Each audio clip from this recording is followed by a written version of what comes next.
Welcome to kids activity world. இப்போ நான் உங்களுக்கு ஒரு குட்டி கதை சொல்ல போகிறேன். கதை பேர் பழக்கத்தின் சக்தி. ஒரு ஊரில் ஒரு மண்பானை செய்கிறவங்க இருந்தாங்களாம். அவங்க எப்பயும் அவங்க கழுதையெல்லாம் ஓட்டிகிட்டு போய் பக்கத்து ஊர்லேருந்து மண் எடுத்து அந்த மூட்டையெல்லாம் கழுதை மேலே கட்டி எடுத்துகிட்டு வந்து அந்த மண்ணெல்லாம் வச்சு மண்பானை செய்வாங்க. அதே மாதிரி பழக்கமாக வச்சுக்கிட்டாங்க. டெய்லியும் அதே மாதிரி எடுத்துகிட்டு வரும்போது ஓட்டிகிட்டு வந்துடுவாங்க. எப்படின்னா, டெய்லியும் அந்த கழுதையெல்லாம் கூட்டிகிட்டு போயிட்டு பக்கத்து ஊர்லேருந்து அந்த மண்ணெல்லாம் வாங்கி அந்த மூட்டை கட்டி அந்த கழுதை மேலே வச்சு ஊருக்கு வரும்போது அவருக்கு ரொம்ப டயர்டாக இருக்குன்னு அவர் தூங்கும்போது ஒரு மரத்து கீழே தூங்குவார். அப்போது அவர் அந்த மரத்து கீழே அந்த மரத்து கிளையிலெல்லாம் அந்த கயிறு வச்சு அவங்களோட கழுதையை கட்டிடுவாங்க. திருப்பி கொஞ்சம் நேரம் கழித்து அந்த கயிறெல்லாம் எடுத்து விட்டு அந்த கழுதைகளை கூப்பிட்டு போயிட்டு மண்பானை செஞ்சு விற்பாங்க.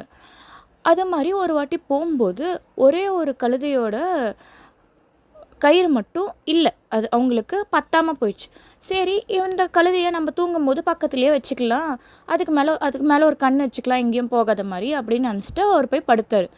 அந்த கழுதை என்னமோ கத்திக்கிட்டே இருந்துச்சா.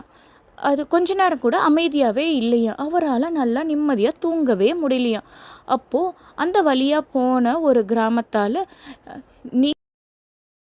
நீங்கள் என்ன பண்ணாலும் அது கத்திக்கிட்டே தான் இருக்கும், நீங்கள் என்ன பண்ணுறீங்களா, அந்த கழுதைகளோட இந்த கழுதையை வச்சு கயிறால் கட்டுற மாதிரி நடிங்க, போதும், அது அமைதியாக இருக்கும் அப்படின்னு சொல்லிட்டு அவர் கிளம்பிட்டாரா.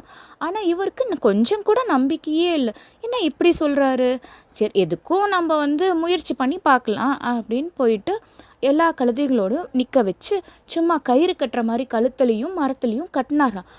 2 நிமிஷத்தில் அது கத்துற கழுதை அமைதியாயிருச்சா.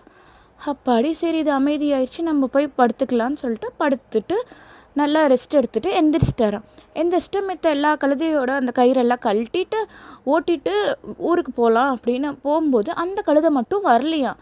எவ்வளோ தூரம் கெஞ்சினாலும் அது வரவே இல்லையாம். அதே ஆள் திருப்பி அந்த வழியாக போகும்போது, நீங்கள் கட்டிட்டீங்க, இப்போது அதை எடுக்கிற மாதிரி நடிங்க, அப்போ தான் அதுக்கு புரியும் அப்படின்னாங்க.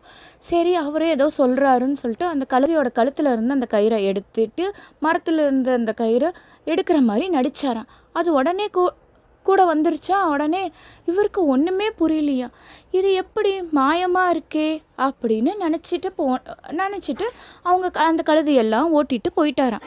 இதிலேருந்து நம்மளுக்கு என்ன தெரியுது, அந்த கழுதைக்கு அதான் பழக்கம், அதனால் அது அப்படியே அது ஃபாலோ பண்ணுது.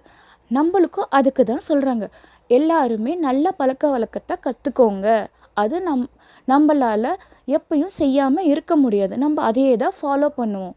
அதனால் குட்டீஸ் எல்லோரும் நல்ல பழக்க வழக்கத்தை கற்றுக்கோங்க.